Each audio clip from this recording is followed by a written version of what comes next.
대한민국에서 사업을 한다는 것은 그 경제적 가치가 단순히 내가 지금 서울의 어느 한 곳에서 경기도의 어느 한 지역에서 작게 하고 있단 말이죠. 어디 가서 뭐 저 작게 사업하고 있습니다, 이렇게 이야기한단 말이죠. 그런데 지금은 대한민국이 전 세계에서 가지고 있는 위상과 위치 때문에 이것은 내가 그냥 작게 어디에서 뭐 합정동 스튜디오에서 지금 강의하고 있는 것이지만 전 세계적 관점에서 보면 곱하기 200이란 이야기입니다. 한국에서 사업을 하고 있다는 이야기는 전 세계 사람들이 관심을 가지고 이거 200개 국가에 수출이 가능한 콘텐츠를 하고 있다는 거죠. 이 관점을 우리가 가질 필요가 있습니다. 자, 한류 하면 떠오르는 게 뭡니까? K컬처, 오징어 게임, BTS. 그런데 이게 지속 가능하죠. 문화체육관광부 자료를 보니까 2021년 조금 시간은 됐습니다만, 자, 2016년에 60억 달러에서 2021년에 124억 달러.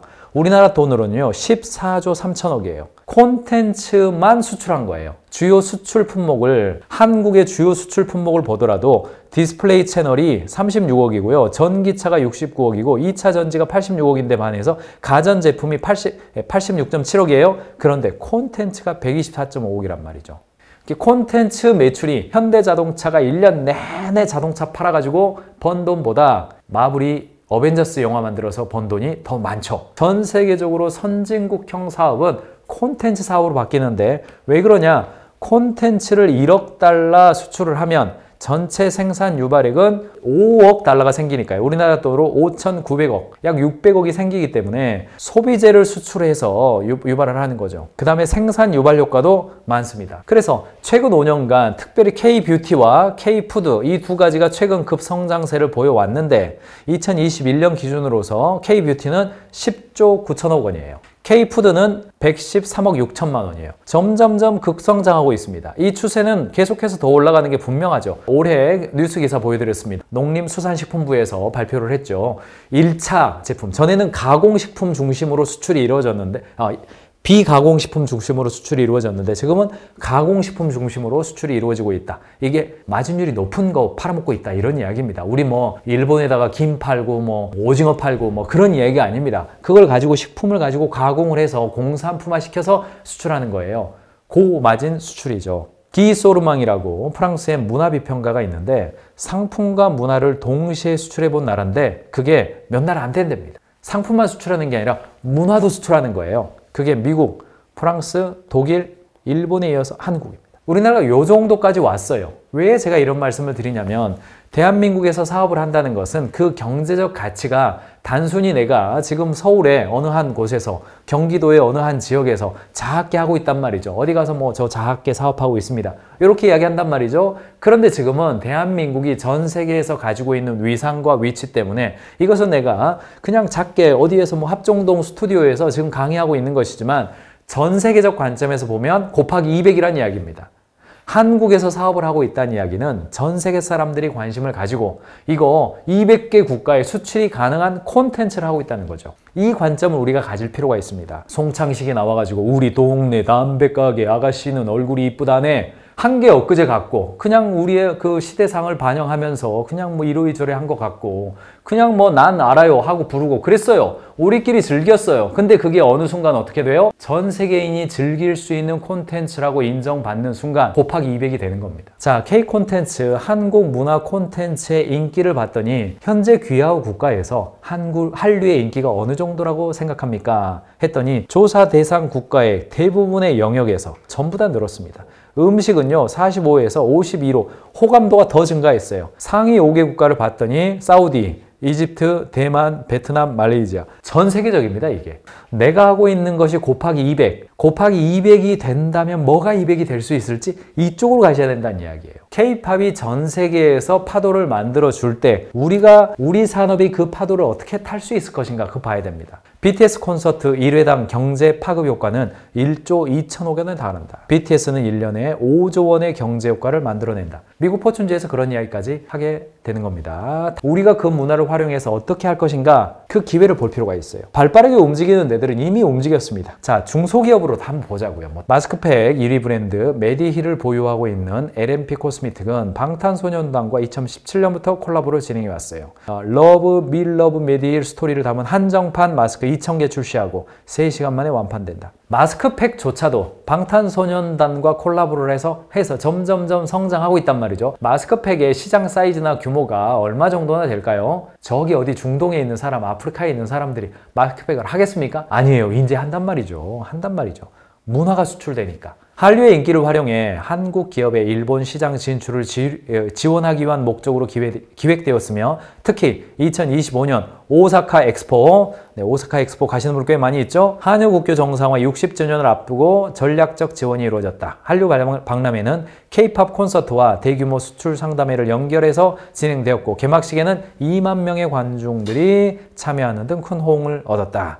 행사에는 국내 기업 128곳, 일본 바이어 300곳 등 총 420여 개 기업이 참가했으며 K-푸드, K-뷰티, 그 다음에 K-굿즈, 한국의 소비재와 소부장, 소품 부품 장비, 기업의 우수성을 일본 시장에 널리 알릴 기회를 마련했다. 이러한 행사들은 일본 시장에서 한국 상품의 인지도와 경쟁력을 강화하는 동시에 중소기업의 글로벌 시장 진출을 돕는 플랫폼으로 작용하고 있다. K-푸드가 프렌치 파리바게뜨, 뚜레쥬르, BBQ, CJ제일제당, 삼양식품, 오리온 이 선두주자들이 계속해서 해외에 진출을 해서 K-푸드와 관련된 시장을 확산시켜주고 있어요. 그 다음에 여기가 신안어담이라는 회사입니다. 신안어담에서 만든 육수예요. 한신 육수예요. 전남 중소기업 신안어담이죠. 간편한 조리법과 뛰어난 휴대성 요거예요. 300ml의 국물에 한두 알만 넣고 1분 정도 끓이면 간단하게 육수를 완성할 수 있어요. 고객의 불편함에서 셀링 포인트를 발견하고 동전 모양의 천연 조미료와 개별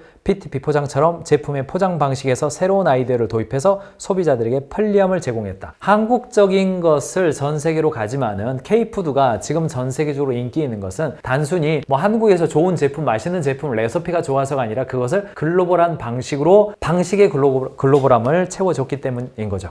한신육수가 전남도청의 지원으로 아마존에 입점하여 글로벌 시장에 진출한 사례는 중소기업도 적절한 지원을 받거나 온라인 플랫폼을 통해 해외에 진출할 수 있다는 걸 보여줍니다. 좁게 집중하는 것이 넓게 진출하는 거예요. 자, 요거 짐 콜린스의 책 굿 투 그레이트 이야기 하나만 해드리죠. 5화를 넘어서 엔드의 영신을 받아들여라. 지속 가능하지 않은 기업들은 매출이냐 수익이냐 가지고 싸우고 국내 집중이냐 해외 진출이냐 가지고 싸우고 품질이냐 양이냐 가지고 싸운다. 일반적으로 조직은 그렇다. 지속 가능한 기업은 굿 기업이 아니라 그레이트 기업은 매출이면서 엔드 수익인 게 뭘지에 대한 답을 찾는다.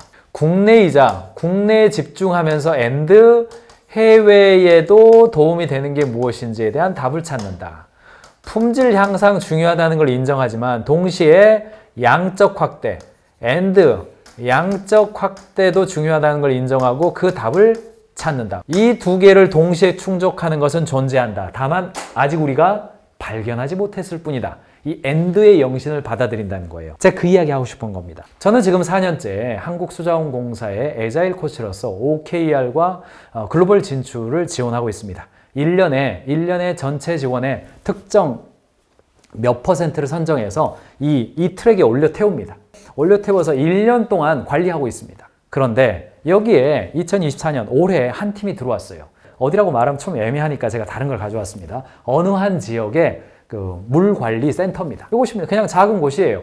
그러니까 본부에 와가지고 수자원공사의 본사는요 대전에 있습니다. 대전에 올라와가지고 어떤 팀은 해외 수출 이야기하고 있고 어떤 팀은 규모가 막 1년에 막 3천억이에요. 3천억.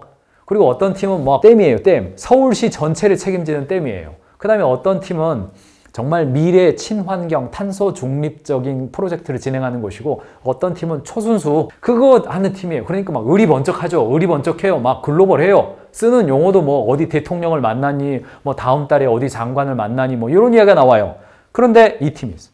이 팀은 그냥 지방의 작은 도시에 수도를 공급하는 그런 팀이에요. 그런데 이 팀이 나와서 발표를 하는데 맨날 발표할 때마다 이야기할 때마다 아니 저는 지방이어가지고 작은 곳을 하고 있는 곳이어가지고요 저희의 성과는 좀 미미합니다 뭐 이런 식으로 이야기해요. 근데 그 팀이랑 제가 미팅을 해보고 만나보니까 여기 부스팅 카드 있잖아요. 이 OKR 하고 있는 겁니다.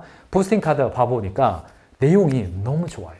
지방의 소도시에서 지자체와 어떻게 협력하고 주민들한테 이 설문조사를 해가지고요. 그 설문조사를 기반으로 해가지고 이게 반기 한 번 합니다. 상반기 하고 하반기 해가지고 전국 어느 곳에서 하는 그냥 표준 설문조사가 아니라 자기들이 정말 무엇을 개선해야 될지를 물어보는 설문조사를 한 거예요. 그리고 지자체랑 협력해가지고 이 수자원공사 공간에 대한 주민 참여 뭐 탁구장도 만들어주고 그 다음에 뭐 상수도를 느낄 때 무슨 냄새가 나는지 미리 캐치를 하고 그 다음에 수자원공사의 물이 수도꼭지로 넘어올 때 그거 어플리케이션 이미 전국적으로 만들어져 있긴 합니다만 그 어플리케이션을 활용해 가지고 우리 집에 물이 지금 어떤 상태인지 오늘 들어오는 물이 어느 정도의 수준인지 그거 다 시스템이 있거든요. 근데 잘 안 써요. 근데 그걸 잘 쓰게 만들어주고 좋아하게 만들어주고 우호적으로 만들고 굉장히 그렇게 하는 게 있어요. 이게 이제 지극히 지역적인 거잖아요. 시에서 일어나고 있는 주민 친화형 물관리 솔루션이라고 제가 이름을 붙여드렸습니다만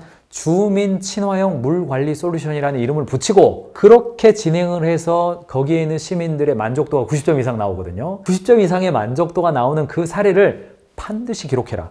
왜냐? 지금의 전 세계적인 물관리 트렌드는 뭐냐?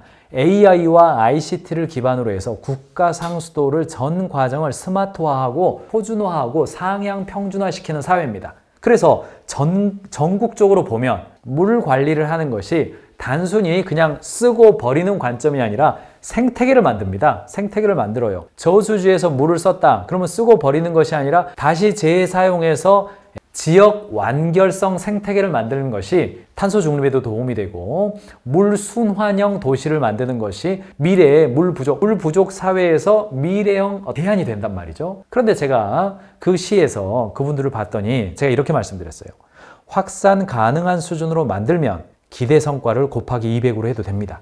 그런데 그 시에서 끝나는 거면 그 성과는 정말 미미합니다. 확산 가능한 수준으로 되면, 바꿔서 말하면 지극히 좁고 집중해서 나오는 그 사례를 콘텐츠화 시켜주면 설문조사 어떻게 했는지, 혹은 순환형 물 설계를 적용할 때 어떻게 했는지, 그리고 탄소 중립을 위해서 어떤 작업을 했는지에 대해서 작업할 때마다 기록을 해놓으면 그거 그 작은 도시에만 적용됩니까? 저기 뭐 어디 목포에서는요, 부산에서는요, 대전에서는요. 형태는 다를 수 있지만 그 방법론은 적용 가능하다고요. 그래서 한국형 지역 친화형 지역 주민 친화형 물 관리 솔루션이라고 하는 콘텐츠가 만들어지면 이 콘텐츠에는 수많은 기기 장비들이 따라온단 말이죠. 그것을 캄보디아의 어느 도시에 적용 가능합니까? 100% 적용 가능하죠. 새마을 운동이 진출되면서 수자원공사는 전 세계 수많은 국가들에 이미 서브로 진출해 있어요. 그래서 그 콘텐츠가 따라 나가면 관련된 기술자들이 나가고, 기술자들이 나가면 관련된 이때는 이 밸브가 필요합니다. 그 밸브가 누구 거예요? 중소기업 제품 아닙니까? 가인즈 경영하고 있는 기업의 제품 아닙니까? 그 제품들을 갖다 쓸 수 있다는 겁니다. 물건도 사드릴 수 있습니까? 할 수 있겠죠. 안 할 뿐이죠. 안 할 뿐이죠. 콘텐츠를 만들어서 확산 가능한 수준으로 만들면 그것은 곧 수출 가능한 것이 되고, 그 수출 가능한 것은 바로 글로벌 진출의 계기가 된다라는 이야기입니다. 청년다방, 이 오징어 국물 떡볶이 먹어야죠. 요거 먹어야죠. 뭐 전국에 이렇게 하는데, 이 브랜드는요, 사실은 이 회사는 청년다방만 운영하는 곳은 아닙니다. 브랜드가 한 20개 정도 돼요. 한경기획이라고 하는 곳에서 운영하는 곳인데, 한경기획의 한경민 대표님, 이분이 초기에 한 게 뭐냐, 데이터를 모아서 디지털화를 추구했어요. 그래서 그 다음 단계 뭘 했냐면 청년다방을 이용하는 방식을 어플리케이션으로 바꿨습니다. 가맹점주들이 고객을 만나고 자신들의 고객과 소통하는 방식을 어플리케이션에서 하고, 발주할 때도 어플리케이션에서 본사 발주하고, 물건 주문하고, 본사와 소통하는 것도 어플리케이션을 통해서 하고, 고객과 전국에서 고객들은 매일, 예를 들어서 월요일 날 저녁에는 국물 떡볶이가 잘 나간다. 온도가 많이 내려가면 아이고 이거 돈가스보다는 떡볶이가 더 잘 나가요. 매운 떡볶이보다는 국물 떡볶이가 더 잘 나가요. 데이터를 계속해서 모아서 가맹점주에 계속 뿌려준 거예요. 그 과정을 통해서 디지털에 대한 이해를 하게 된 겁니다. 결과적으로 이 회사는 떡볶이를 파는 것이 아니라 떡볶이를 파는 방법을 팔았죠. 그래서 여러 기업에 진출을 했고, 농림축산식품부 농식품 수출 정보, 여기 뉴스에 카드 뉴스로까지 떴더라고요. 제가 이거 준비하면서 나중에 봤어요. 나중에 봤습니다. 일본, 베트남, 태국은 옛날에 진출했고, 미국에도 지금 진출해가지고 푸드테크 방식과 이 떡볶이를 만드는 방식, 이거 뭐 인허가 있고 식품이기 때문에 인허가 받는 거 많이 있습니다만, 그런 지원을 받으면서 지금 미국까지 진출해가지고 활발하게 확장해 가고 있습니다.